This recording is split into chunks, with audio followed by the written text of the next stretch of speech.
Hello everyone, welcome to the weekly update for the 27th of June. As you can probably tell, I have changed locations and we're back to doing some streams. I did one yesterday, so keep an eye out for those. But in terms of the weekly update, again, going to be a relatively short one, but I will just go through the TFM weekly blog and what's been going on with that. So the main thing this week was with regard to the fuel panel. This is a relatively complex panel. It's obviously on the forward overhead still. That's still where TFM's focus is, but it is in itself a relatively complex panel.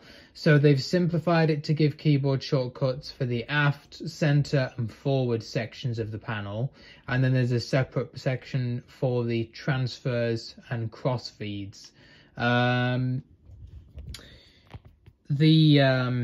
fuel panel, as you can imagine, like I say, is pretty complex, and I find the transfer of fuel section pretty interesting. That will be exciting.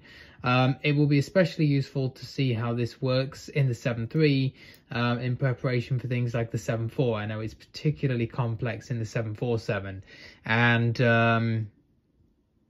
it's needed in the 747. The main thing that you might know from this panel is the activation or deactivation of the different fuel pumps for the tanks, i.e. specifically the center fuel pumps. So you'll know that if you use something like First Officer, if you're on a longer flight, you'll have fuel in the center, and then when you actually get a little bit further down the line, he'll turn off the center fuel pumps because those tanks are empty, and switch it to using the wing tanks. So you know, being able to do things like that in this kind of panel will be useful. Of course, you can turn some of these offsets off. So the thing to remember with all these panels that are being added is that things will automatically read, and some of them you may decide, indeed the majority of them, you don't want them to automatically read because there's just too much. Some of them, you know, like we talked about previously with the gear indicators and things, it might be useful to have those read automatically, but some of this you're not going to want, and this will be, you know, customizable. So nice work there, and that's the week 5 update for TFM. FS 2020 going into July. Hopefully we'll have Sim Update 10 beta coming out and we can discuss that. Obviously the Sim release got delayed, and so or the update release got delayed, I should say, so the beta got pushed back as well. But hopefully there'll be some good news with regard to accessibility within that update, but of course, you know, as always, we really just have to wait and see, and you know, nothing in itself has been confirmed.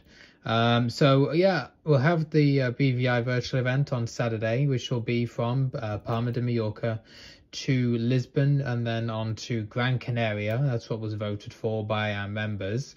It's by no means, as I said in the stream yesterday, the only BVI virtual event.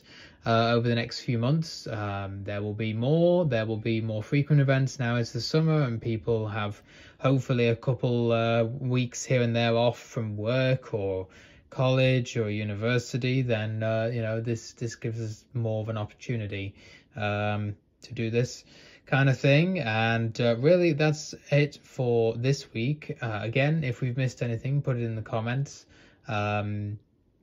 The main thing is that you guys will probably know certain certain projects or events going on that we may not have covered. We try and cover the main news sources, but there's always things here and there that we miss. So I hope you have a great week, and we'll see you next time.